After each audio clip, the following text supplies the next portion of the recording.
What's going on, family? Welcome to Junior and the Big Dog, your favorite father and son duo covering Miami Hurricanes football and sports. Junior here. Big Dog will be joining us shortly. So you got to deal with me for the time being, but he will be joining us. So no need to worry about that. If you guys are new here by any chance, please subscribe, hit the notification bell so you get notified anytime me and the Big Dog do go live. We go live every single Wednesday at 7 p.m. and we do our post game reviews and breakdowns usually on Sunday mornings, usually around 11 in the morning, but um, push it a little earlier. I got some things to do today, so I'm trying to knock this one out. We said we were gonna go live, win, lose, or draw, and here we are, man. After last night's loss to the Clemson Tigers, it was a tough one. It was a tough one, no doubt. But yeah, man, we're gonna go ahead and get into this. This is gonna be interesting because me and the Big Dog haven't really spoken. Obviously, we text a little bit during the game and whatnot, but our actual thoughts and our actual feelings, we don't really talk about them because obviously the game, um, goes late, especially when it's on prime time, and Junior got to get sleep when he can because you got to take advantage when you have kids, man, to try to get the shut eye whenever it is that you can. So it's gonna be interesting to see when he gets in here to see what we agree on, what we disagree on. But for the time being, you're gonna get my take on what happened last night and my take on how things are gonna be looking for the Canes moving forward. So we'll see, man. Before we go ahead and get into all of that, man, let's go ahead and do a quick roll call this morning. I know it's a little early, so I'm not expecting too many people in here yet. What's up, D? First, he said he's first comment in here. That's how you know. Cause I jumped in here, nobody was in here yet, and I was like, oh yeah, I think it's a little too early. Everybody's still waking up. HJS, what's up, man? Said second. Uh, he said I just woke up. 6:35 in LA. That's what's up, Mr. HD. Yeah, disappointed. I know it, man. I know it. I know it. Me too, man. I'm disappointed, obviously, because I expected, um, I expected the Canes to win. You know what I'm saying? I expected the Canes to win, not by much. I expected it to be a closely contested game, but I even said like, listen, man, if we lose, they're the best team in the country, but at least let's make it competitive. And it wasn't really competitive, and I'm gonna get into a lot of the things that I spoke about on Wednesday with our preview of the game. A lot of things that I said that cannot happen for us to go ahead and make this game competitive and be in this game happen. So it wasn't that much of a surprise to me that the final score read what it read. So it is what it is, man. What up, Lotso? Lotso, shout out to you, man. I appreciate your you on Twitter because I think me and you have the same feelings on the Hurricanes moving forward, but you're starting to see the overreactions, no doubt, like you always do every single time the Canes lose. You start to see the overreaction from the fan base and all the coaching and the players and this and that, yada yada. I get it, man. I get it. The Canes fans are obviously frustrated. It is what it is, man. But what's up, Clavon? Um, what is it? Fresh 35-42. North Carolina always play close with Clemson. How's it going, family? Yeah, it was a beatdown. It was a beatdown. Yeah, man. Me and my dad don't talk that much after games, unless it's like a huge win. You know what I'm saying? We both take it. You know what? You guys can't even see my mouth moving, so because I'm not really used to just it being me on here. So let me go ahead and shrink that little banner a little bit, so you guys can actually see my mouth. There you go. Now you can see my mouth moving. It's kind of weird when you don't see my mouth moving. Yeah, Brett. What's up, Brett? I disagree, man. I'm not putting nothing on the officials. I'm just not. I see that from a lot of people talking about the officials, but the officials didn't call a lot of. There were a few offsides penalties that they could have called because we were lined up over the line of scrimmage, and they didn't call it. I mean that when you go out, man, and you could get off the field, they went for it on fourth down, and you could get off the field, but Roche was clearly offsides. So then you gave him a new set of downs, and it led to what it led to. But I'm gonna get to that. They were hunting for 53 wherever he was. What's up, Dreadlock? Fresh. We need 10 more 5-star players on our on our roster. Hey man, I'm gonna get into that. Hold up. Let me keep my roll call going. Hey, Junior, tough loss, but it's the best team in the country. On to the next one. That echoes a little bit of my sentiment to a certain extent, but there is a lot to criticize nonetheless, man. We're not gonna act all hunky-dory here and say like, oh man, it's the best team in the country. You know, it is what it is, man. Oh, you know, and not be too disappointed. There are a lot of things to fix, man. A lot of things to fix, and discipline-wise, big time. Big time. But we'll get to that. Lakers all day. What's up, man? You going down tonight, baby? Good morning, man. I was on Xbox Live. What's up, Crip? King that don't have the orange strip for the I disagree, man. Listen, King doesn't have. I mean, when you're dealing with the conditions that you were dealing with last night, we haven't seen. Notice how in the first few games, some of the miscommunications and some of the throws that King could have had were actually overthrows.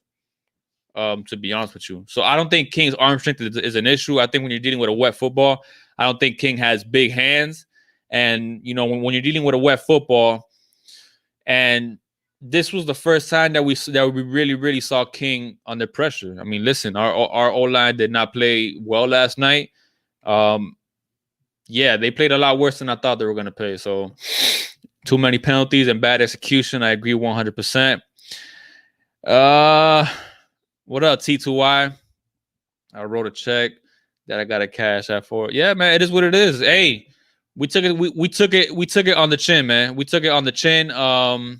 You know, it is what it is. But you know, like me and the big dog said, win, lose, or draw, we're gonna be here in the morning and we're gonna talk about it. You know, we're gonna talk about it. Yeah, we could be FSU, and we're not. So I guess it could be worse. But it sucks, man, because when you're on a stage like that and you take that kind of loss, man, it just yeah, it's not good. Officials horrible. Offensive play call sucked. Wide receivers suck point blank. Mental errors killed us. Bubba Bolden is a true king in my opinion. Play hard. Yeah, man. Bubba, listen. Yeah, Bubba, my man, Bubba. Yeah, I'll tell you what. You know what I've learned, HD, about being on Twitter after Kane's losses. Staying off of it. You know, I said a few things last night, and I said my piece last night, but I'm not gonna be on Twitter, man, because I can't take the BS. I can't take, you know, not just the arguing back and forth between Canes fans, but like that's it. It's like things are going perfect, and if you guys think that regardless, if you guys think that last night's loss, you guys think that this is still the same Canes team from last year, then I don't know what to tell you, my man. That I really don't know what to tell you. You know what I'm saying? I think, you know, there are things to work on. I think it's a blessing that we play Clemson in the 4th game of the season, because now we kind of get a good idea where we're at. I mean, we shot ourselves in the foot a lot, but you know, take this one on the chin, and I think moving forward, you know, hey man, just get better every week. If you get better every week, if you take care of business, you know, you give yourself a shot to possibly see Clemson again down the road. So that's the truth of it, man. That's the truth of it. If this was later on in the year and we put out that performance, I might be a little more upset. But considering the fact that it's the 4th game of the season, okay, it's Clemson. It's the best team in the country. We gotta take this and take our lessons with it, learn from it, learn from our mistakes, come together as a football team, be more disciplined, more accountability, and yeah, man. Listen, I think, you know, who was it that said it?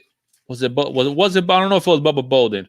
I didn't see none of the post you know, conferences or whatnot, but somebody said it is what it is. It's in the past. It's pit week. Listen, that's the way you got. That's the way you got to take it. Now, while it's pit week, you do got to look at some of that film and correct those mistakes, like I've been saying. So, what up, MJ? Yeah, man. Hey, listen. Props to you. I'm not gonna sit here. I'm not gonna make excuses for the Canes.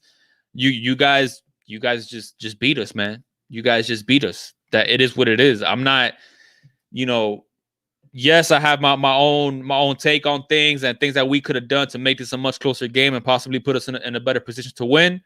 But at the end of the day, we lost, man, and we got beat. It was a beatdown. It just is. It is what it is. You can't have 15 penalties. You can't. That's something you can't do against Clemson, man. And that's what I was trying to say. Okay, if we play a clean game, a disciplined game, our linebackers hold contain. What do we see last night? We saw a team that wasn't disciplined, penalties up the yin yang, bad angles, not holding contain. A lot of mistakes, not getting off the field on third downs. Before that huge run that basically broke it open, that 72-yard run by Etienne, I think we had him. We were holding him to like 3 yards per carry. Yes, he was gashing us, in the receiving department, which is something that we expected. But you limit the mistakes, man, and you put yourself in a position. Okay, we didn't do that. So MJ, props to you. Props on the victory, man.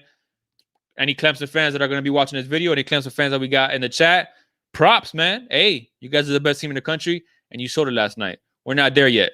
The gap is still there. But I do believe we're going to work, we're going to get better, and we're going to close that gap. Hopefully we see you guys again this year. So it is what it is, man. Congratulations to Clemson. Orange and green blood. What's up, Orange and green blood? Colwyn, this is for you, baby. I know it's a tough one, but it's still always all about the you, man. No matter what, we here, baby. They were more aggressive and physical. Yeah. We looked nervous at times. We looked tentative at times. If the whole team played with Bubba Bolden's mentality, that was my son laughing. I don't know. Junior's more the reason we lost. We got to be more.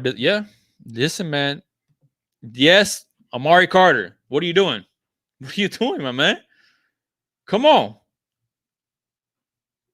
Trevor gave himself up, and you're still gonna try to take his head out. You're supposed to be one of the leaders on the team, man. Come on, man. Like I don't know. What up, Taz? Brooks looked nice. Brooks looked really nice. Wow. If you can't, Mr. AG, if you can't run the football, it's gonna be hard, man.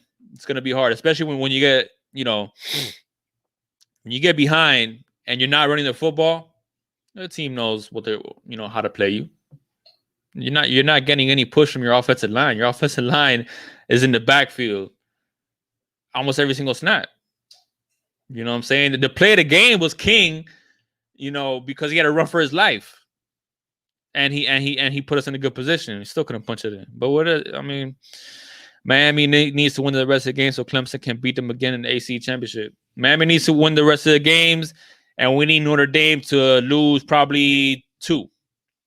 Because if Notre Dame, I know Clemson plays Notre Dame. If Notre Dame loses to Clemson, but they take care of business the rest of the way, Notre Dame is going to be ranked higher than the Miami Hurricanes, and it's going to be Notre Dame and Clemson in the AC Championship. I think what it's going to come down to, and this is looking way too far ahead, man, because we still got business to take care of. Can't let our guard down. Can't fall apart. We got to play Pitt, and it's a noon game. We've been playing all these primetime games. Now we're going to be in the sun. You know what I'm saying? And it's a different. It's different. When you're playing nothing but primetime night games. Now you got to play in noon, and you got to play Pitt, which is a very good football team. But Notre Dame does have to play UNC. So do we. So I think that it's going to come down to what Notre Dame and what the Miami Hurricanes do against UNC. You know what I'm saying? If UNC could somehow beat Notre Dame, and then we beat UNC, then we'll put ourselves in a position. But Notre Dame is gonna be ranked higher. Obviously, we're gonna fall in the rankings. So if Notre Dame takes care of business and they're a one-loss team and their only loss is to Clemson, they're gonna be in the ACC championship. But it is what it is. But that's looking too far ahead. We can't be worrying about that. We can't be worrying about what other teams are doing. All right, when we're not taking care of business against the good teams. The very, very good teams, the elite, the cream of the crop of college football. We're not taking care of business. So we have nothing. We can't be looking at what other teams are doing. We can't be looking ahead at anything. Okay? We can't. All right, especially after a loss like this. So yeah, they didn't drop 60 on us. I mean, I don't know, man. We're gonna get into that, man. But let me go ahead. Yeah, our wide receivers do need to come back to the ball. They gotta turn their heads around a little sooner, man. Yeah, Mr. AT, I know it, man. My worst fear going into this game came to pass. We were not ready for the moment. In a game of this magnitude, you cannot commit 15 penalties for 135 yards and expect to beat Clemson. Ding, ding, ding, ding. And that's something that's something I was trying to say. Everybody was trying to focus on the battle between Rhett Lashley and Vennerfield and what. I'm like, yes, I understand all of that. I get all of that. But the Miami Hurricanes, in order to be in this game, need to play a clean game free of mistakes. All right? Our linebackers had to show up. We didn't see that. We didn't see a team that played with discipline out there. All right? Terrible penalties. Trevor Lawrence is going to be Trevor Lawrence. He's going to make plays, and you got to live with them. He made a couple of them last night. All right? That pass over Al Blades. That's something you got to live with. It's one-on-one coverage. Trevor Lawrence dropped it in a bucket. All right? That's Trevor Lawrence. He's going to be the number one pick in the draft for a reason. Those are plays you have to live with. But on some of the third down plays that we saw, not holding contain. Linebackers, poor angles. Even our corners at times, poor angles. You can't play like that, man. And you can't blame it on the rain because we've seen it all year from our linebackers and these angles, but the blame doesn't go on just the linebackers. Mistakes. You cannot commit 15 penalties. If you would have told me, hey, the Hurricanes are going to commit 15 penalties, man, for like 135 yards, I'll be like, oh, we're going to lose. We're going to lose, man. You can't do that against Clemson. You just can't. So, yeah, I'm with you, man. Big Kane says, oh, damn, this one hurts. Yeah, it does. It does. But the season's not over yet. I still don't think this is the same Miami Hurricanes team from last year. Like I said, man, let's move on. Let's, learn from our mistakes and we'll move on. We'll move on to Pitt and we'll see what happens. So I think that's a little bit of an overreaction to Dreadlock. I think King is good. You know what I'm saying? But I think King is really good. And King is not just good. He's one of the main reasons why the culture is taking a different shape, man. Because I think King is a great leader, man. So it is what it is. Yeah, that's my mindset. HD. Oh, hold on. I didn't even notice. I'm here talking to you guys, and I got somebody you guys might recognize. Big dog. What do you say, everybody? Good Sunday morning. If I sound a little bit worse for where I am, but we're hanging in there, and let's talk about this. I haven't really had a chance to see it, what you guys have been talking about, Junior. So you have to fill me in on it a little bit, but definitely got our hats handed to us. Yeah, let me go ahead and get this dono from Hurricane Millie. Thank you, Hurricane Millie. I could actually put this bigger now, since it's not just me. So let me go ahead and do that and put Millie's comment on here. Thank you so much for the dono. Millie says, we knew our faults before the game. Why do some of the fans argue when we point out the obvious? Because they got different opinions on what the problems are. That's a fair point. No, it is. Well, one of the things I was saying, Big Dog, was, especially after losses, I stay off Twitter for the most part because I can't stand the whole bickering back and forth. Oh, this guy should be fired. Oh, this guy sucks, and all the overreactions, that come after a loss. Because it is what it is. People are upset, and they say stupid things. Literally, I was on Twitter, and people were attacking X for picking up that football that was touched on that punt return because they had no idea it was a free play. Right. But on that one, that one, people were like, "Restrepo, the other what one, are you doing?" The one that went out of the end zone for a touchback. That was bad. That was That was a true freshman in a big game. Yeah, you ain't kidding. Having a brain fart. But the one I'm talking about is the other one. That's a brilliant. That's a smart play. But literally, I don't know how many people on Twitter were like, "Restrepo, what are you doing? The risk doesn't outweigh. I mean, the risk outweighs the reward." I'm just like, for you guys don't know, the way that rule works is if the team that punts, if they touch that ball, okay, and leave it on the ground like that, it's a live ball, and the team that's receiving, nothing bad can happen. Meaning, if he picks it up and runs it for a touchdown or runs it for a 40-yard gain, you get that result. But even if he fumbles, and even if he fumbles and the kicking team recovers, you still get the ball. It goes back to where that team touched it.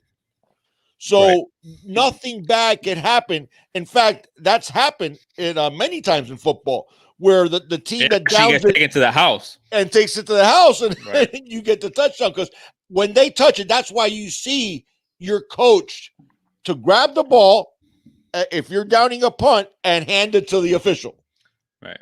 That's why you see so many guys do that. It's not because they're trying to be nice to Mr. Official. They're as soon as they down it, they'll grab it and they'll hand it to the official because then it's a dead ball, and then that's where the team gets it.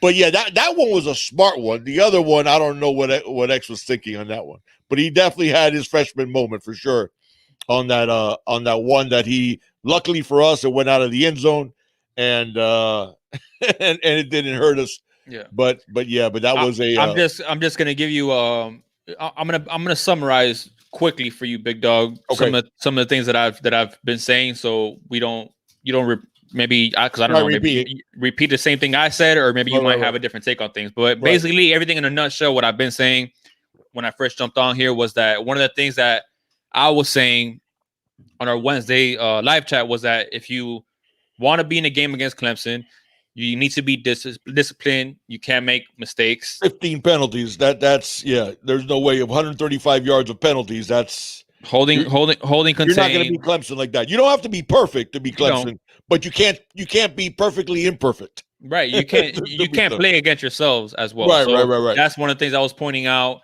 What else? Our linebacker play. We continue to see poor angles. Yep. From our linebackers. I think Sam Brooks played a pretty good game. Yeah, when he was in there, he made some plays and he showed as an auto man. I see this, and it's not just with our linebackers. I see it with some linebackers. You need to take blocks on aggressively when you have no other option other than to take on the block aggressively. Because at the end of the day, you're trying to get the man with the ball. You're not trying to show the guard that you're just as tough as he is. Right. And I've seen our guys block themselves, meaning they're in the hole, and instead of filling that hole, okay, or meeting the ball carrier in that hole, they'll look for the offensive lineman to engage with, and then the guy runs right by him with the ball. Yeah. Those types of things that you can't have. You just can't have. And the two big concerns that we had going in, and curveball. How is this on Manny Diaz? That's what I don't understand. I don't understand how this loss is on Manny Diaz. Yeah, I mean the and I heard people criticizing Rhett Lashley too, because I did hear when I was backstage, and It's like an offensive coordinator. Literally, part of his game plan is getting his wide receivers in one-on-one matchups deep. Right. He got a bunch of those. We won 0 of them. Right. Either bad passes, he gave receivers an opportunity to make plays. Not a single one made a play. Right. on those deep balls, because really the only deep ball that we hit was the Keyshawn Smith that wasn't thrown Trick by play. it. Yeah, it was a trick play, and even that was underthrown. But Keyshawn Smith had so much of a gap on his guy that he was able to hold up and adjust to the ball and make the catch. All right. But we saw it over and over again. So now the wide receivers losing that one-on-one battle, that wasn't. I thought that was a possibility, but I wasn't as worried about that. The two, you guys remember what we said on Wednesday. The two areas that worried me were our offensive line against their front seven, And is the offensive line playing the way they played on Manny Diaz? Just a quick question. Well, and our linebackers playing, and I think. But is our offensive line played the way they played last night? Is that on Manny Diaz? No. At the end of the day, you're the head coach, and when the results are not what you want them to be, the buck has to stop with you. So at the end of the day, in that aspect, yeah. But in the aspect of okay, but players need to play as well, big dog. Oh, absolutely, absolutely. We haven't seen. Okay, we saw Traore get benched. Like, so I think Manny has been doing what he needs to do. All right, in terms of personnel, but you're gonna hang this loss on Manny Diaz? Why can't this is what I don't understand. This is what pisses me off, my man.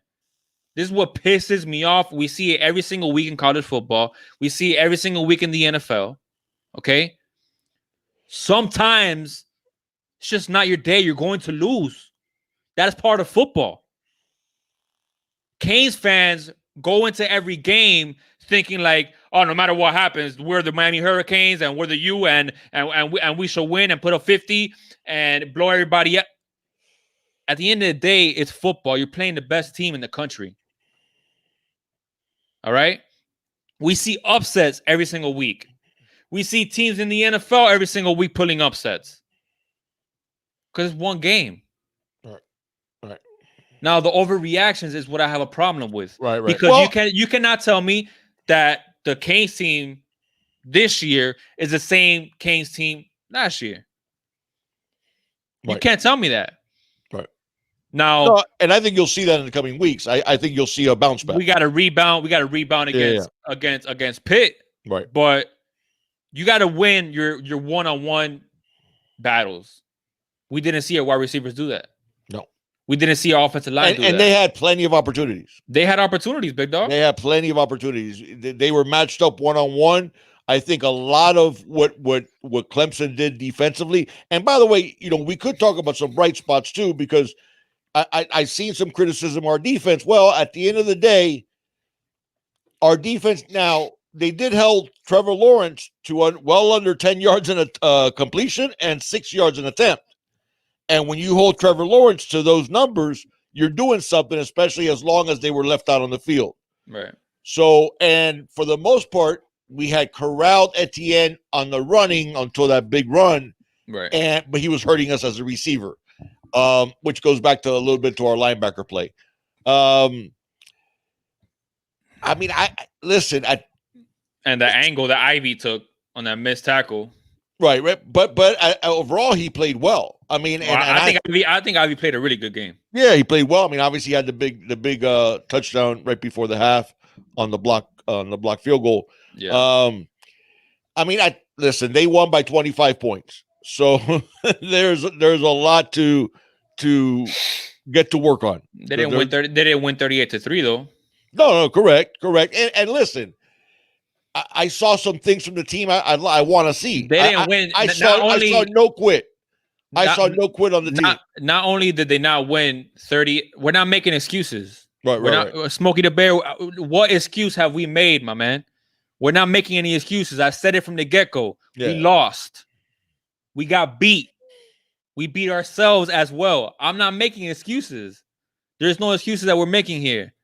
But we lost 38-3 at the end of a season where you had all of these games under your belt.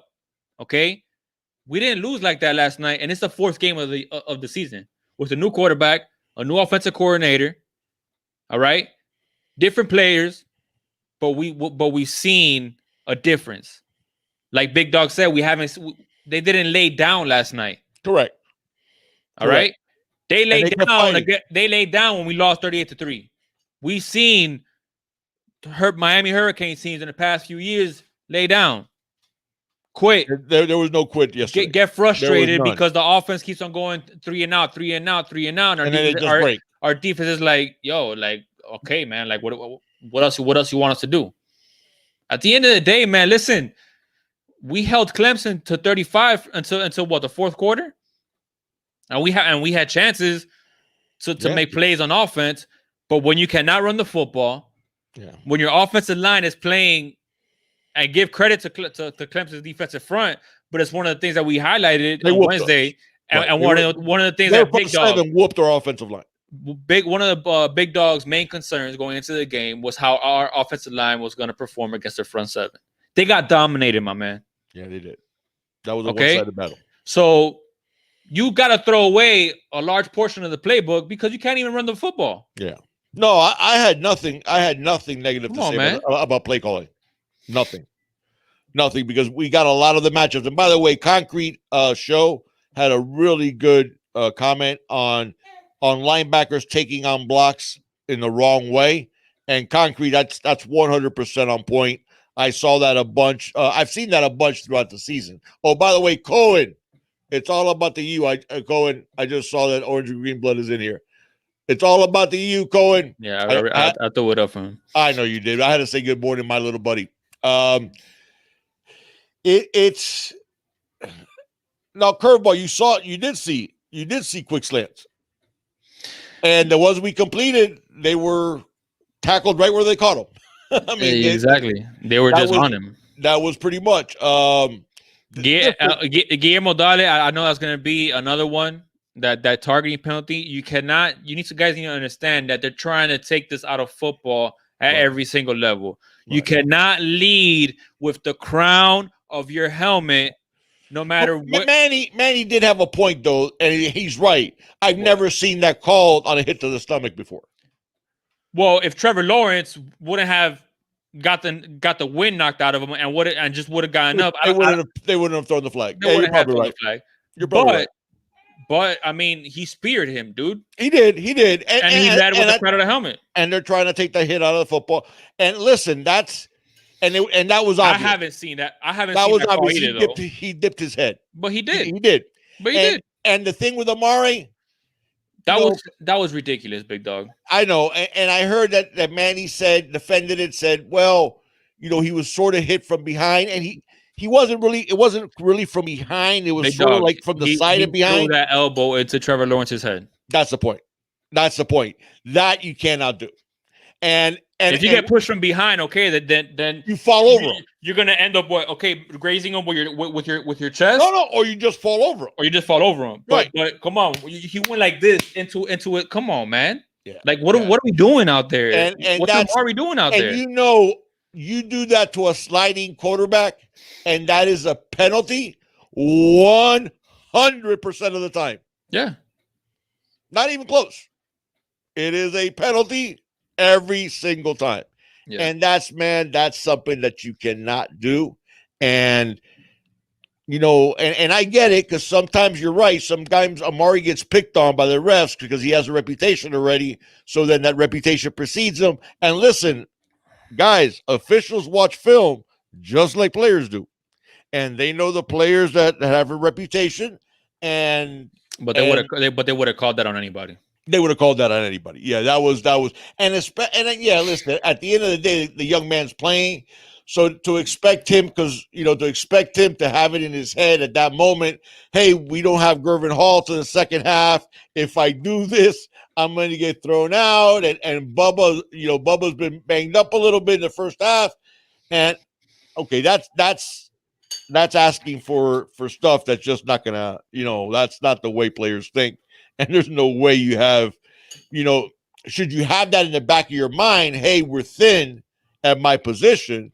Yeah, you should have that in the back of your mind. But when you're playing in the heat of the moment, there's no way you're going to do all that math in that short period of time. But at the end of the day, a sliding quarterback gives himself up. You can't do that. You just flat out can't do that. And Amari, he's one of the most experienced guys on our team. Right. In fact, you can make a case he's the most experienced guy on our team. Yeah.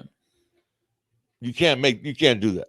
Right. You cannot do that. You got to keep yourself on the field. So, you know what is it? The best type of ability is availability. Yeah. And you made yourself unavailable. What do you got to say? What do you got to say about our defensive line, big dog? I thought our defensive line played well. You don't think they played well? I think they played well. I expected them to play better. Oh, I would have liked them a little bit better. I would. I still get furious every single game. It's almost like Jalen Phillips, like the officials think, oh, he's so good, it's unfair, and they let the other guys hold. Yeah, he got Jalen held. Phillips gets held more than any other player in college football, and they rarely call it. Yeah, they played well.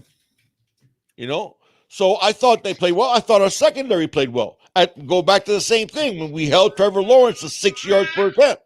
Yeah. You know, tackling still bad. Richard Hill, listen, you're not gonna bring, like when we said this, you're not gonna bring ATN down with arm tackles. You're just not. You're not gonna bring ATN down when you're going in for a hit in your shoulder, and you're not gonna bring them down like that. You need to wrap up. We said that. You need to wrap up. You need to wrap up. You cannot commit penalties. You cannot make mistakes. Our offensive line needs to play good. Our linebackers, containment, not poor angles. We saw everything that we said that we cannot see, we saw. And the final score reflects that. Yeah, the two big, you guys remember, what did we talk about? Offensively was the play of our offensive line. That was our key. They did not play well. Defensively, the play of our linebackers, they did not play well. Yeah. I don't think they played terribly, but they didn't play well. That's for sure. Yeah. And who's our number one wide receiver, big dog? Do you know? That's a problem.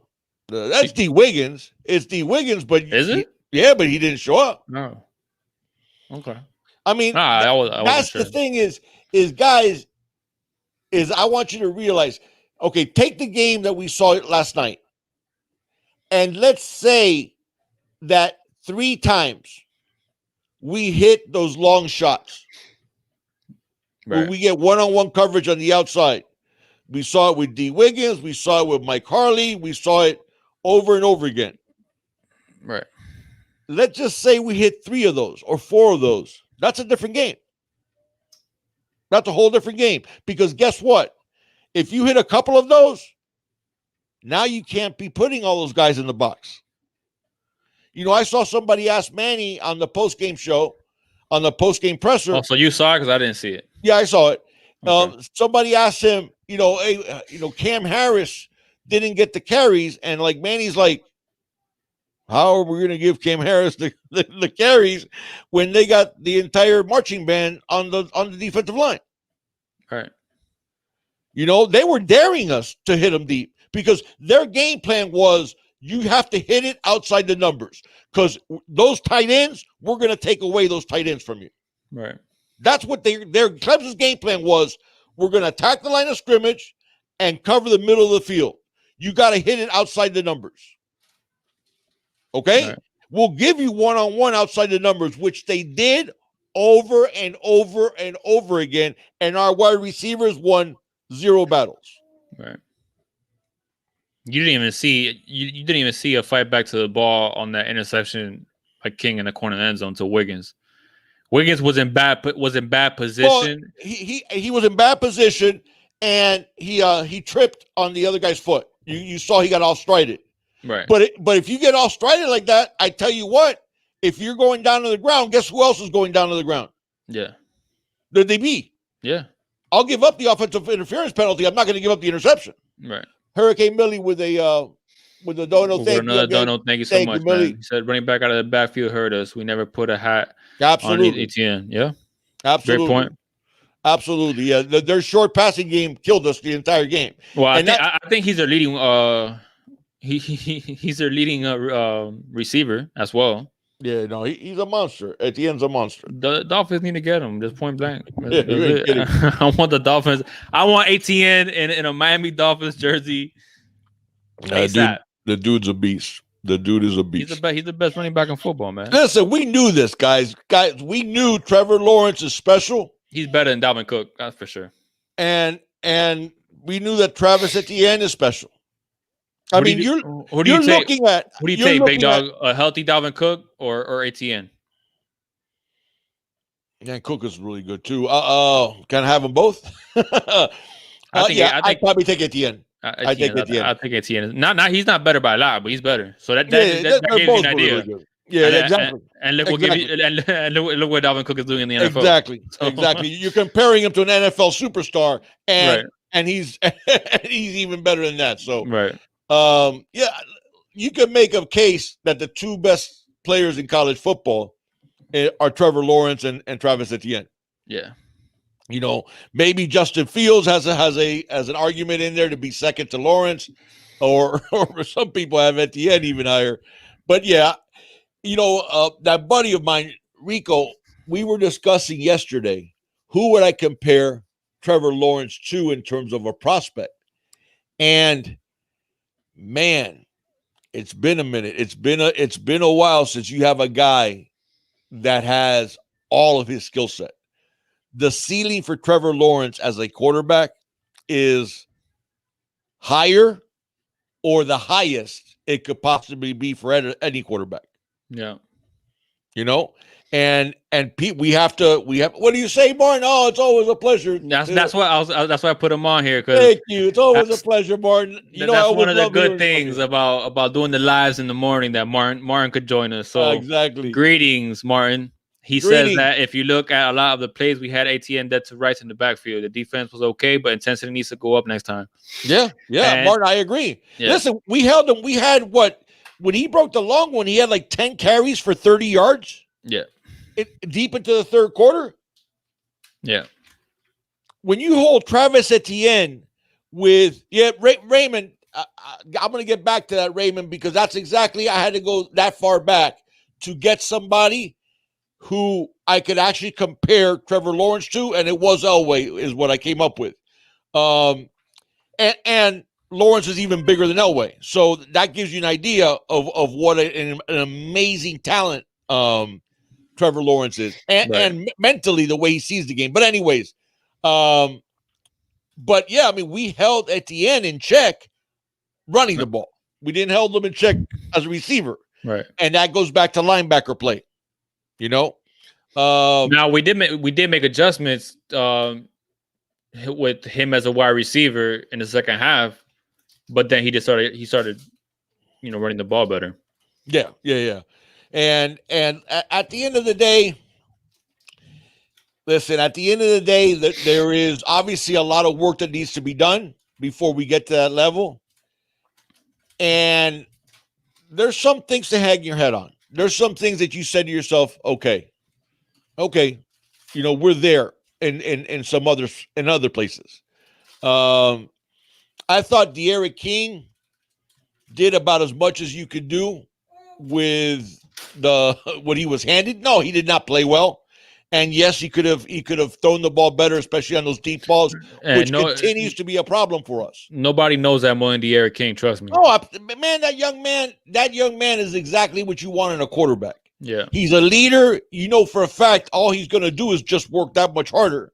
Yeah. He's not going to be down on himself. He's not going to be down on his teammates. Yeah. You saw him talking to D Wiggins on the interception, and he was basically telling D like, "Hey, that was on me."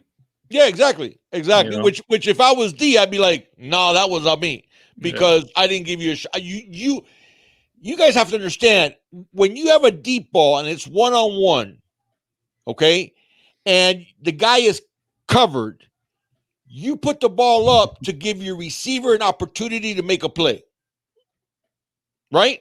So what you're saying to your receiver is, "Hey, I'm going to give you a shot. I'm going to give you a chance to make this play. Don't burn me," which means don't let me make this. Don't let this be a pick. So if you don't catch it, nobody catches it, right? Well, he trusted D, and again, in D's defense, he was tripped up. But again, when you're tripped up, you force the call. You force the call one way or another. because you cannot let that guy just free by himself make the interception. You know, Right. and yeah, listen, and I agree with you. But King had a bad game. I don't know with the way our offensive line played, if there was much opportunity to him not have a bad game. And he was by far our most effective player, because if it wasn't for some of the runs that the Eric King broke, we don't make it in that end zone. Adjust to the ball in the air like Lakers all day. So you gotta Absolutely. adjust. You gotta turn that head around a little sooner. And absolutely, and you know, and you make the adjustment, and you or you go through the defensive player where you force that flag out of their pocket. Correct. Because that's what I'm going to do. Either I'm going to catch the ball, or I'm going to get a flag on you, because you're going to have to physically stop me from catching it. Exactly, Zupra right there. Yep. So if you don't make that adjustment and you don't make the ref throw the flag, you just burned a play that should happen. Yeah. So I was really disappointed in our receivers. And the one thing I would criticize Manny about is, dude, I know you don't want to, sometimes you have to live with inexperience and freshman mistakes, like, the X-Men mistake that ended up not burning us but could have killed us. If the wide receivers that you're putting out there are not getting the job done and not creating separation, it's time to play the freshman. It's time to play the freshman. That's it. It's time to give Redding, Keyshawn Smith, X in the slot. It's time to Jeremiah Payton gets more playing time. What's up, Chris? Dude, is the jury, did the jury come back already on Mark Pope? Is the verdict in? Honestly, big dog, no comment to that, man. I don't want to trash the kid any. I don't either, but we haven't seen it. We haven't seen that guy that was a borderline 5-star. And the first year, it was, and to his credit, I've said it publicly, I'll say it again. To his credit, he manned up and said that first year of not getting on the field, it was me. I wasn't in my playbook the way I should have been. Okay. I loved hearing that. I said, okay, we're going to see the maturity now be where it should be. He's manned up to own his own mistakes. Still haven't seen that explosion. Mm-hmm. So, I mean, are we going to get what we see? Think about this. I'll tell you this. Go back throughout his career, because this is his third year in the program, and think of that one-on-one battle that you saw him win against the DB. It felt like that, Zoo Pride. Think about that.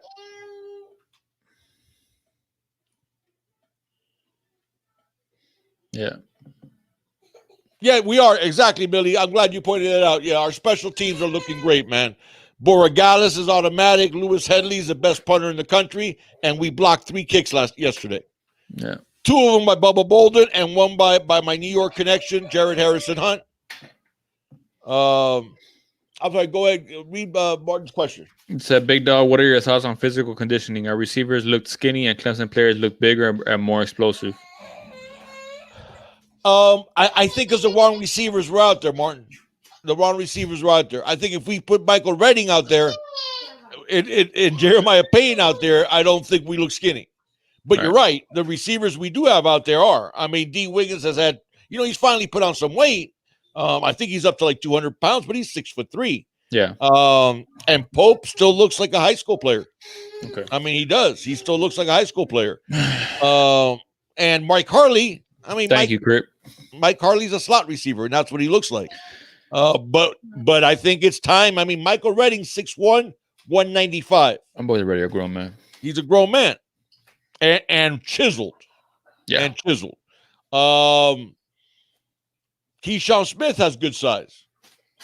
I wouldn't say bench Wiggins, because Wiggins does take. I mean, out of the 3 receivers, he's the one that's played the best. Right. Exactly. And he takes that top off of the defense. So I wouldn't say bench Wiggins, and I'm not saying to bench anybody.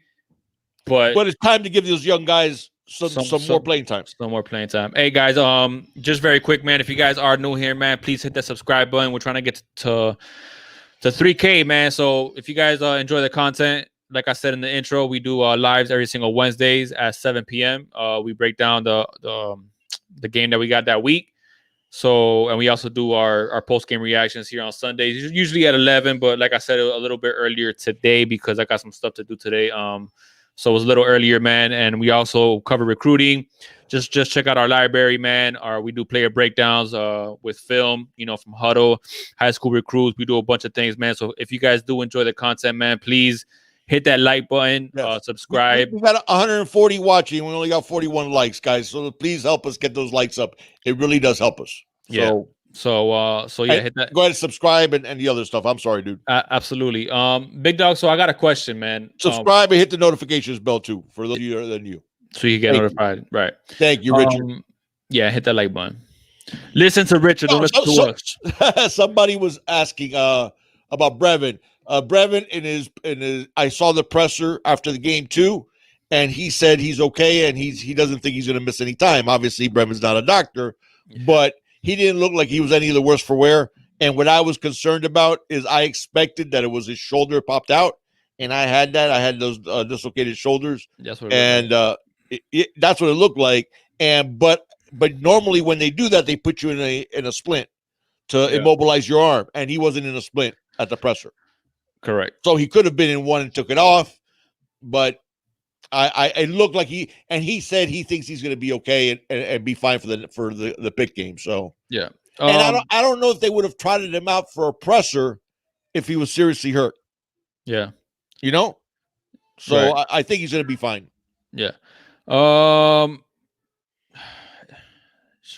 could be Gary. That could have been a stinger. You're right. Sean Durante says, "Isn't it time to also play our more athletic linebackers?" Ding, ding, ding, for sure. I think Brooks has been getting a lot of burn. I think he needs more burn. Yeah, I don't. Huff hasn't been getting that much burn though. He hasn't been getting hardly any burn other than special teams. Right. Yeah. I wonder why that is though. I don't know. Wayman Steed has actually played pretty well when he's got an opportunity. McLeod has been a little hit and miss, obviously. Yeah. Bradley Jennings has had one really good game, and other than that, he's struggled. He's struggled. Yeah. So I'd like to see Brooks in there. If something's going on with Avery Huff, he's not picking up the defense. I hope not. Yes. But I think we have to start. There is a Millie, we've been talking about that. We were talking about the receivers not creating separation. We were talking about that last year, my man. We've been talking about our wide receivers not being able to create separation. Millie, and that's the point I'm going to get to is, and this is appropriate because obviously Game 6 of the NBA Finals is tonight. For those of you that are Miami Heat fans, you guys will remember that when we lost to the Pistons in the 2005 Eastern Conference Finals, that was the game that it was Game 7, and Shaq was banged up and Wade was hurt, and Junior and I went into the offseason going, man, if we would have been healthy, we would have taken that Game 7, and that still might have been the case, but the Godfather Pat Riley said that when he was watching the court, he saw that there was pieces missing, that he knew that there was stuff that was missing. And that's why you remember that all season. And then all of a sudden we got these veterans and Jason Williams was a big part of the team and Gary Payton at the end of his career and Antoine Walker and Mike, all these guys that were, some of them were head cases and I thought to myself, man, that was a mistake. Why did you blow it up? If with a healthy Shaq and Wade, we beat the Pistons in Game 7, right? But at the end of the day, I know exactly what Riley meant. What he meant was that when you look at, well, in that case on the court, but in football case on the field, and you can point to what's missing. Our wide receivers aren't winning their one-on-one battles. Our wide receivers are not getting separation. When at the University of Miami, where athletic wide receivers are plentiful in our recruiting base, you as an offensive coordinator, you're like, man, all I want to get is one-on-ones. We're getting them and not winning them. Right. That's a problem. And when I look out on the field and I see Mark Pope on one-on-one coverage, and I see D. Wiggins on one-on-one coverage, and I see, Mike Harley on one-on-one coverage, right, and nobody's making a play. All right? Yeah, I'd rather live with an experience. Okay? And I know what people are going to say. Well, at practice, if the young guys were that good and that ready to play, they would have beaten out the older guys. That's not what I'm talking about. What I'm talking about is when I look out on the field, I know that's not sufficient. Yeah. So if that's not sufficient, I got to figure out, okay, I'll take that the busted play because receiver forgot what pattern he runs on this call. Or an option pattern, that he picks the wrong choice because he didn't read the defense properly. I'll live with that. Yeah. But I need to win that one-on-one battle. I need receivers that can win that one-on-one battle. One of the things that we talked about Keyshawn Smith, about his high school tape, what did we talk about? That if you didn't know how tall he was, when you pull his high school tape in, you'd think he was 6'4". Because every time he'd go up for a 50-50 ball, he'd come down with it. You remember? That was the number one thing we were so happy about getting Keyshawn Smith. Everybody talks about his speed, but we were happy because of the way, if you throw up a ball to Keyshawn Smith and it's one-on-one, he's coming down with that football. Okay? I hope so, too. No, what's that? No, I'm just responding to a comment. Okay. And so, I'm sorry, I just don't see. Congratulations to the Clemson fans. You guys won it fair and square, man, and you have one hell of a team. 100%. Screw you guys, though, man. No, I did not like what Dabo did at the end of the game. I thought that was classless. Yeah, but that was a punk, though. We all know that. Yeah, that was a classless move. That was a classless move. Running Harry up when you're up 42-17. But we know Dabo's a punk. Man. But that was a punk. He's always been a punk. And I don't want to hear the media making him out to be St. Dabo anymore. Because if Miami would have done that, oh my God, they would have canceled college football. Dabo is a punk, and the whole. But if Miami the ACC championship, when he cut the little turnover chain like in the locker room, that's petty crap. Like, but I'm sorry. If Miami would have done that, Saban doing that, or like any other great coaches like doing that petty ass crap. Like, come on, that was a punk. But if Miami would have done that, and ran hurry up, when we're up 25 points on another team in the fourth quarter, with time running out, if Miami had done that, they would have had a national commission on college football to why Miami ran no huddle up 42-17. But anyway, Dabo might be your daddy. He's not my daddy, and we ain't big mad. We've been doing nothing but giving Clemson credit where the credit is due. But your coach is a punk. With all your domination, you still don't have 5 national championships. Come back to me when you all get there. Yeah, exactly. But anyway, and the point I was making was on. When you look at these receivers, man, I think every opportunity has been given to them. Yeah, they have for sure. So I think that it's time to get those younger guys more time. It's time to give them an opportunity to make plays because the veteran guys aren't getting it done. Yeah. Okay. So. No, Rico, I don't see that at all, man. Lashley got us a lot of the looks that we wanted, and the guys just didn't convert. Yeah. The guys just didn't convert because, like I said, an offensive coordinator game plan. In fact, you will pull in specific plays with players at specific positions to get a one-on-one matchup between a corner and a wide receiver. Still won't be 5. Separation. That's true. It still won't be 5. But anyways, that's the thing, and it looks like that one might be on his way out. So does it really? I don't know. There's been rumors around about him going to Houston. Oh, just for the Texas job? I don't know if he would want to leave. Because I don't know why any coach wants to leave for the NFL, man. If I had especially Clemson, like you're the head coach from Clemson, and the success that you're having anywhere that you're successful, it don't matter where it don't matter when it came till you get 5 and then holler at me. Come back to me. If you actually come back to us when Clemson, even the brand of Clemson is anywhere near what the brand of Miami has been. So, but the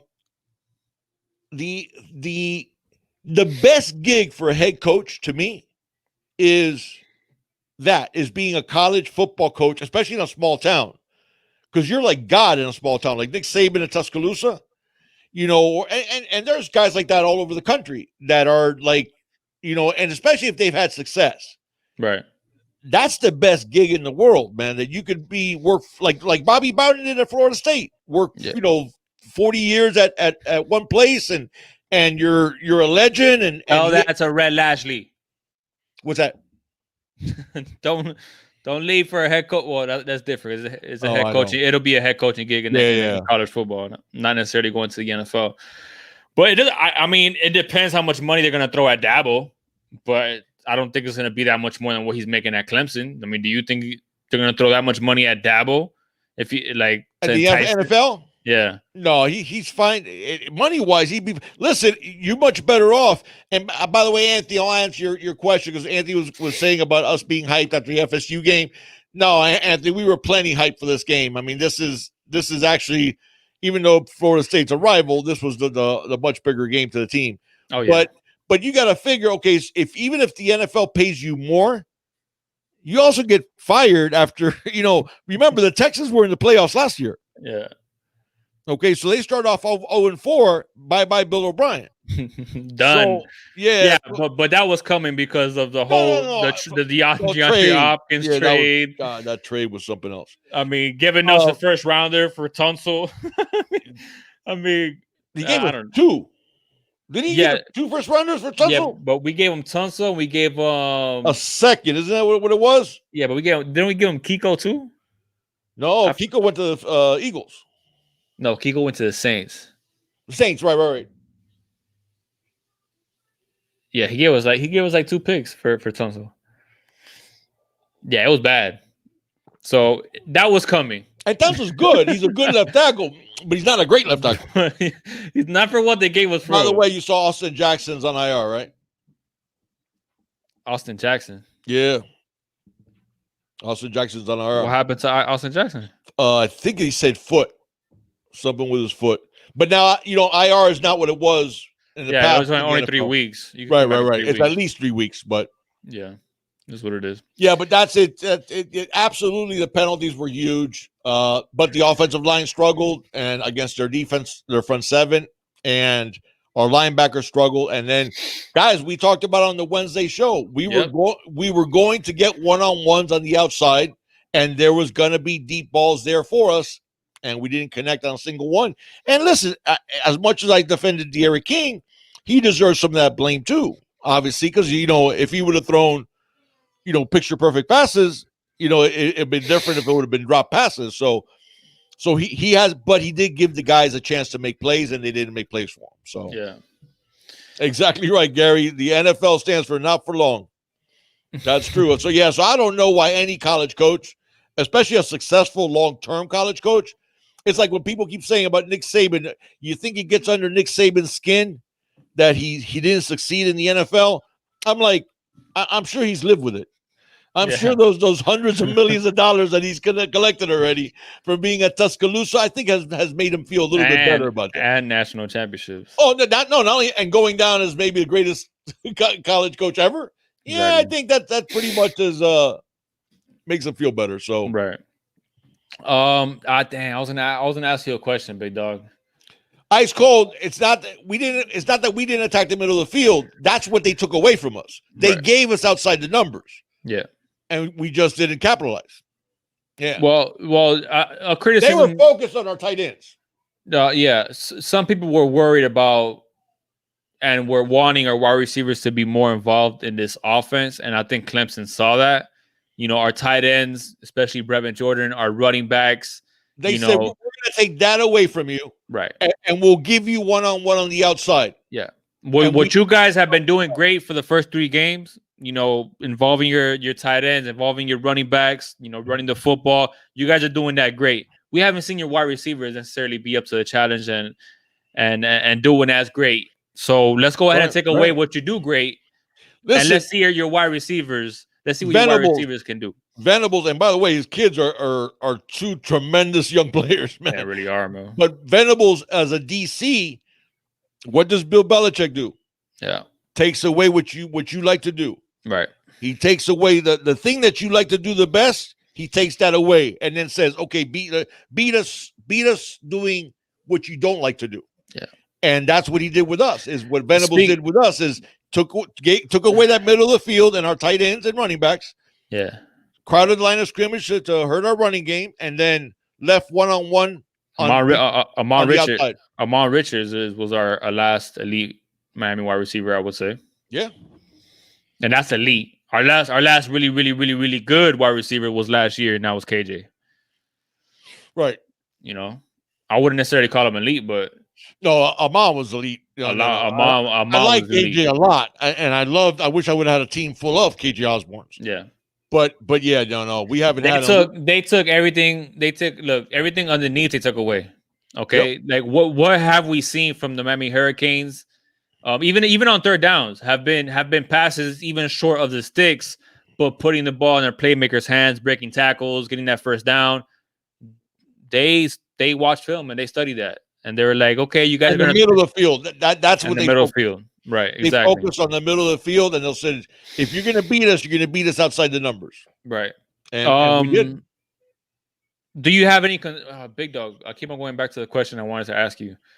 So do you have any concerns that coming off a bye week, okay, it looked like Clemson has been preparing for this game for 2 weeks and not us. Right. Do you have any concerns about that? Yes, I do. I do. Now, do you put that more on the coaching, or you put that on the players and their executing and them executing? That I put more on the coaches, because even the players, if let's say the players weren't focused, well, you make sure they're focused. That's part of being a coach. Mm-hmm. So, this goes back to last season. You got to remember, we did terrible after bye weeks every single time last year. Right. And we were flat again today. And like you said, it looked like they prepared for us for 2 weeks, and we only had a week to prepare for them.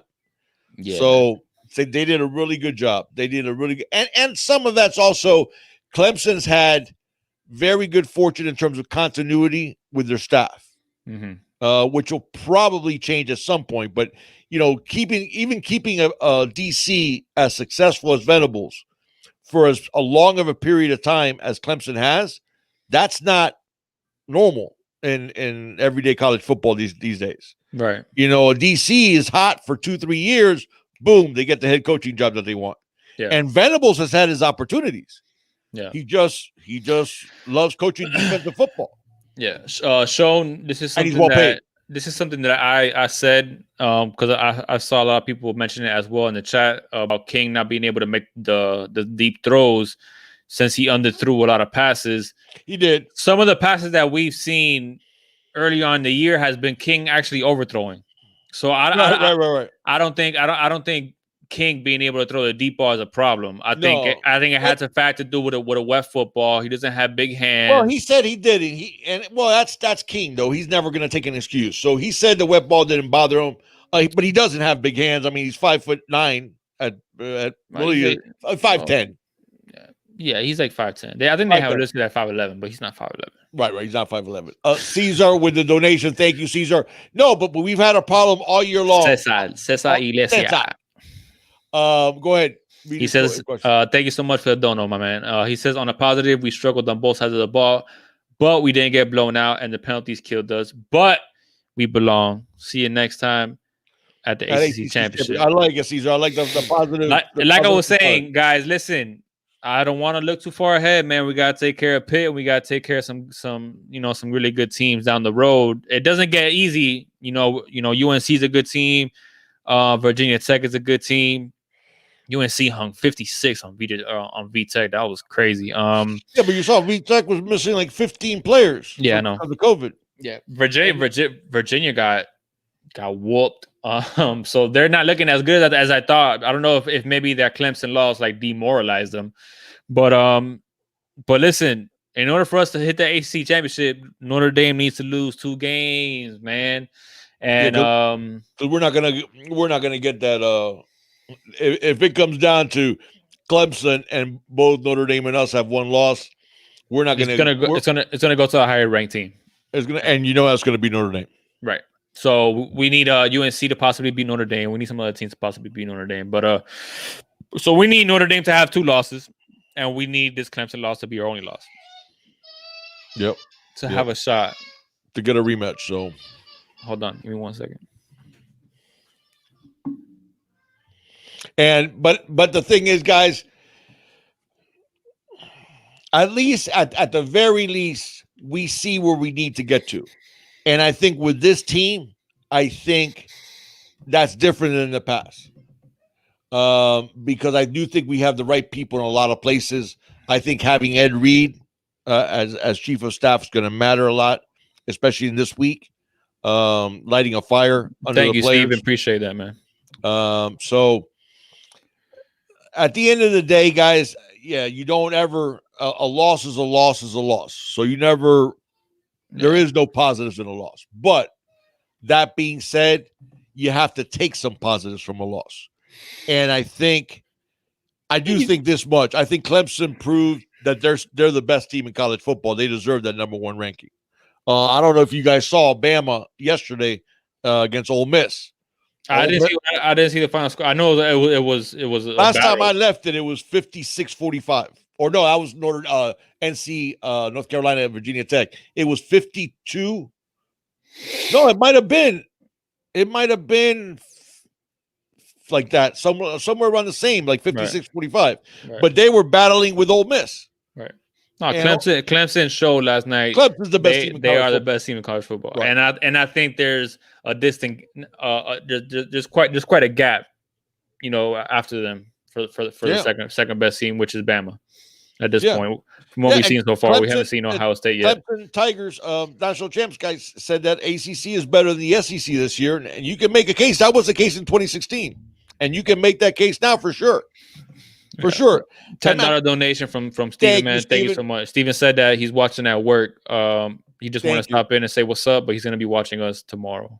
Thank you, Steven. I appreciate it, buddy. If you look at, I'll give you a perfect example with the SEC. Look at LSU, man. Look at LSU.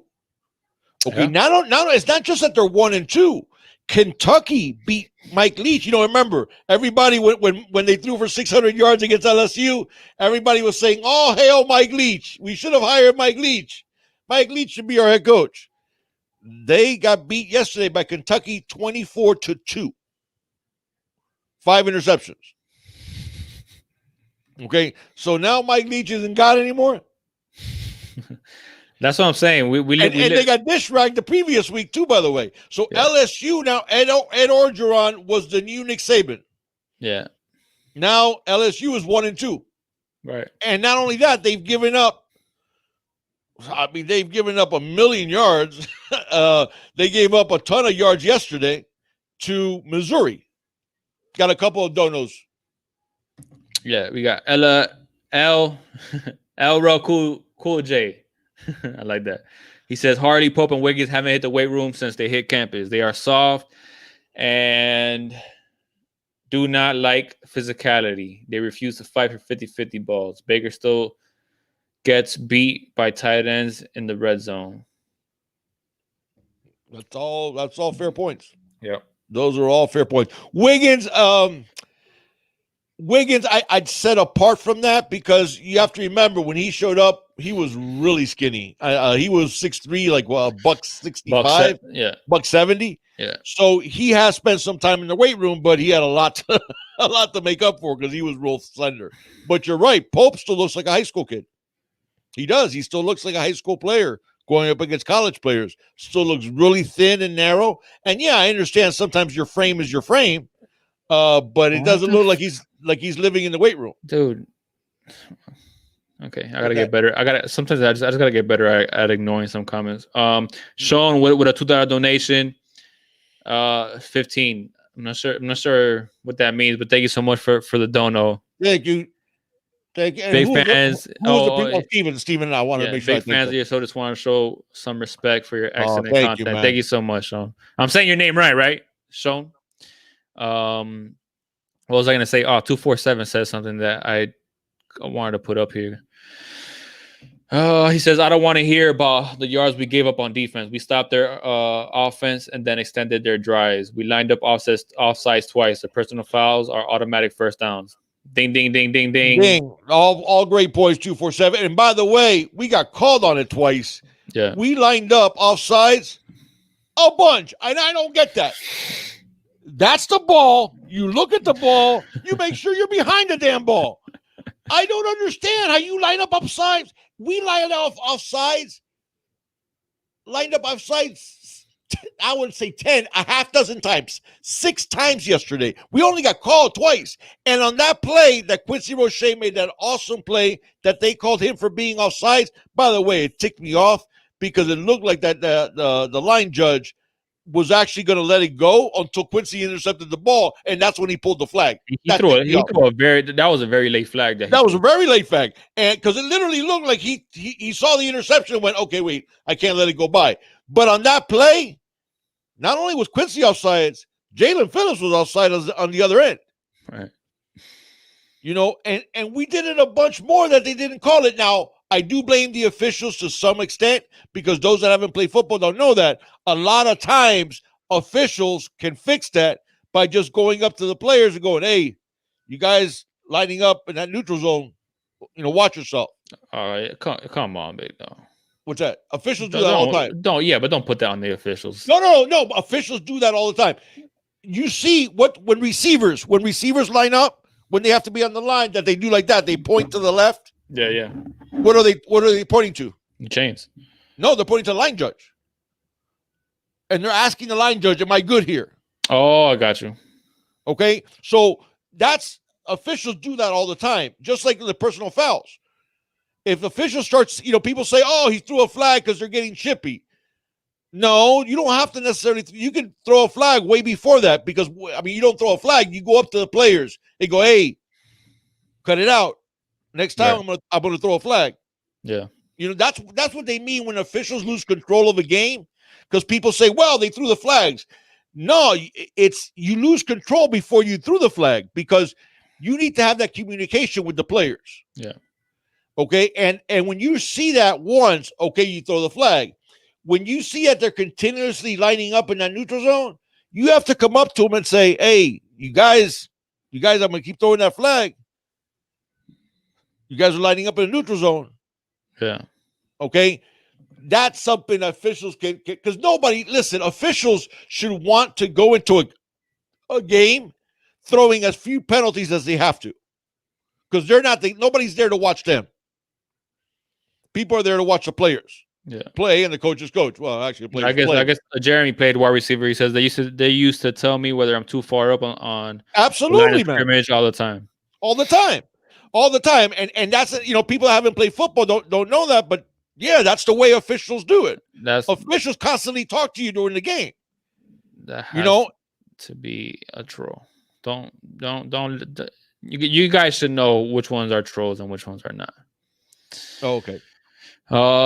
Brooks needs to start over McLeod, and Gervin needs to be a striker. I don't know, man. I like Firestone has been really good at striker, man. I like the way Firestone's been playing at times. He's been playing well. I think a troll. Bubba is well, they say Pro Football Focus had him as the highest rated safety in the country. Oh, thank you, Chug Beer. Thank you, man. I haven't seen it yet. I haven't even seen Chuck in here. Oh, he just a nice donation. Yeah, You see the donation yet? Has it? No, not yet. I thought Flyers been playing well. Yeah, has he been playing perfectly? No, but nobody has. But Right. Flyers has been playing well, and Keantra's starting to come on. Obviously, he had the targeting call yesterday, which hurts, but it's. But I do think. Listen, I do think we have to start seeing, because you saw with Clemson, as you look at all the upperclassmen Clemson there had. You are, man. Damn it, man. No, I don't know why they didn't pop up. Thank you so much, Chug, man, and good morning to you. He says, hello, guys. Lost the battle of the trenches, and Whitehouse could not get separation at all. They tried to score with seconds left in the game. Real classy, Dabo. Yeah, we talked to being the big dog got pissed out for that. The team must focus on Pitt and move on. Chug, I don't know if you've been here, but you basically, in a nutshell, said what me and the big dog have been trying to preach since we've been on, man. So we 110% agree with what you said, man. And thank you so much for the dono, man. Absolutely. Yeah. We got to get Huff more snaps. Yes, we do. Geechee. We do, man. We really do. We really do. Huff more snaps. I agree. You guys know I'm an Avery Huff fan. I mean, I was so excited. I was really disappointed last year when he ended up being an academic redshirt. I think that I see a lot of Jesse Armstead with Huff in terms of ceiling. Now, obviously, that doesn't mean I'm comparing him to an all-time great. I'm not saying that he's anywhere near that player yet, but I see a lot of similarities there. But I'd like to see Huff get some more action. I wonder how he's picking up the defense, because I have seen Wayman Steed play an awful lot. Steed hasn't played that poorly, though. He's not been our worst linebacker at all. But I would like to see Huff. I mean, this is the point I was making. You see at Clemson with the talent that they have. Prince, we're not crying about that. It's kind of funny to me how they were trying to play a hurry up offense to try to get a score in before the game was over. Well, and it's funny to us, especially because at Miami, you still couldn't get in. Yeah, and at Miami, we ain't whining about Scrub. We ain't whining about nothing, Scrub. Charles Orozco with the donation. Thank you, Charles. Thank you with a big donation. Go ahead. That was a punk, and that's the only point we're trying to make. Well, it just for somebody that like talks about Christianity and what a good sportsman he is. The only reason why it pisses me off is because they don't get called out for it. But if Miami does that, my God, we wouldn't hear that of it. 6 o'clock news. Go ahead, Charles, with a $15 donation. I would have rather had this happen to us. That's a great point, man. That's a point I was trying to make earlier. This is a reality check, and our boys know they need to put in more work. Ed Reed probably reminding them about that Syracuse loss in '99. Yeah. Good job. Yeah. Yeah. 100%, man. Thank you for the dono too. For you guys don't know, in '99 we lost to Syracuse 66-13. Lenore, I disagree. I disagree, man. I think if the tables would have been turned, I don't think Manny doesn't do that. I think Manny takes the knee. Manny takes the knee. Yeah.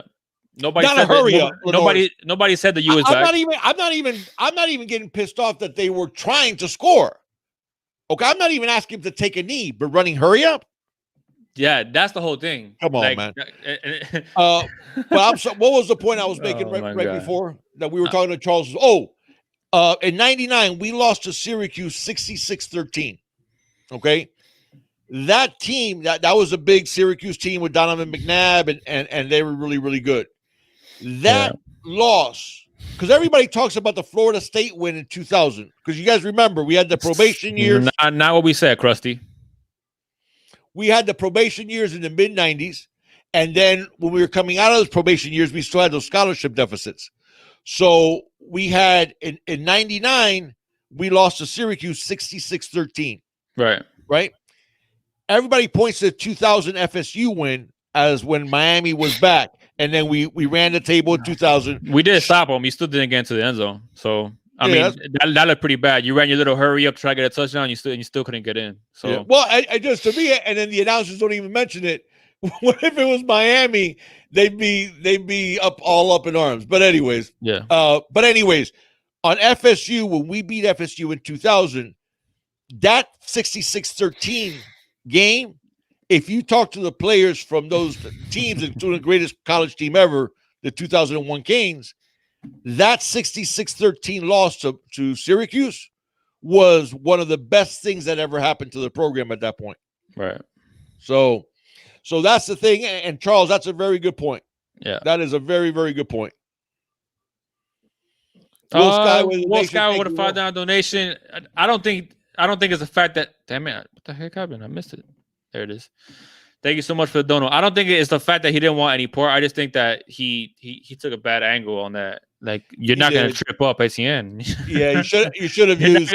You're not going to use that one arm that you got, IV, to bring down ATN. Right. Well, and I don't think he could have tackled him differently. But ATN is a load.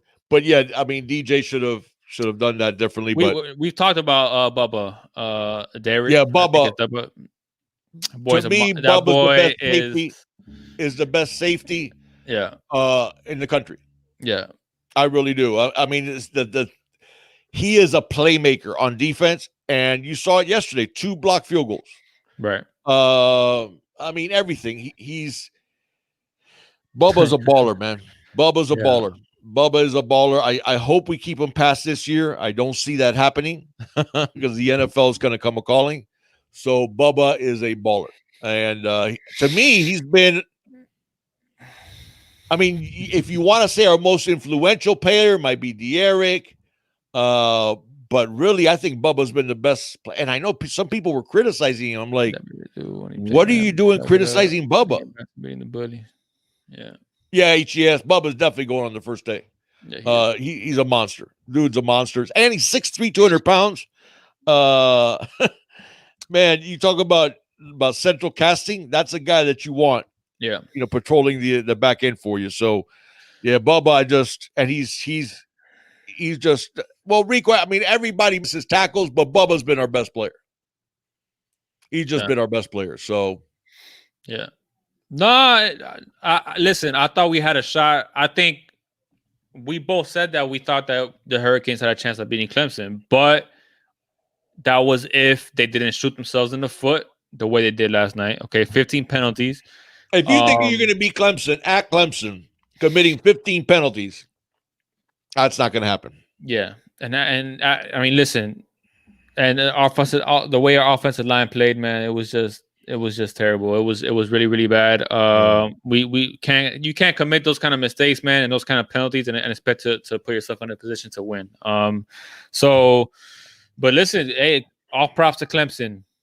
ESPN dropped us to number 12 and Florida to number 14. I mean, hey, that's fine. Listen, all we gotta do is take care of business the rest of the way, and we'll put ourselves in a position. And if you we guys take care of business the rest of the way, we'll see Clemson again.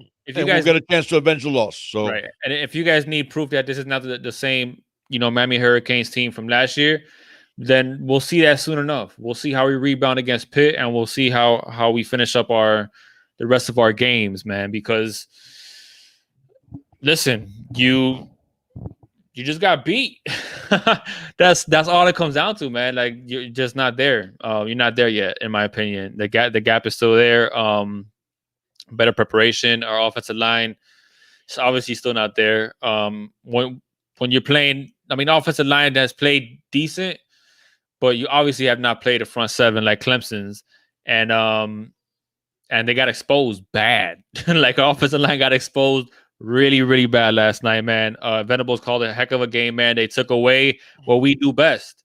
Yep. And and they made it, if you guys are gonna do something, try to beat us with something that you guys haven't shown us yet, which is your wide receivers, contributing big time to your success thus far. And they, the matchups were there, and we just didn't do it. We didn't do it. So and credit to their cornerbacks. Yeah, but listen, man. Real Cool J with the donation and a comment, dude. Oh, I didn't see it, man. I got another comment from Team G1. Yes, we do.